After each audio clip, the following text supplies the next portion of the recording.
wakilin annabi ne, ya zama ansa ya zama yukratul hayy min al-mayyit ne wa yukratul mayyit min al-hayy.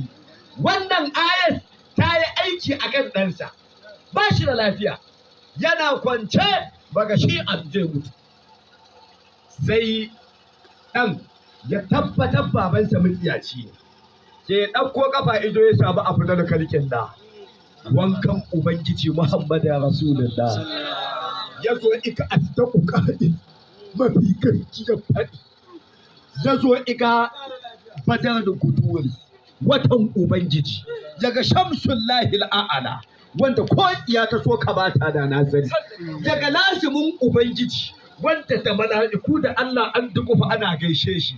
A'a ja ne jawo aiki, ka gaji da mutum, ka gaji da aljani, a kanka haka a bakka haka angon na da Khadija.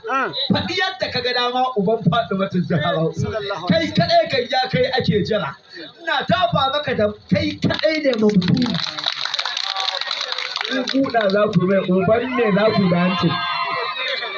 Ba shi ne angon ba, waye ango a duniya? Ba kuna kallo ko bacci kuke ji ne?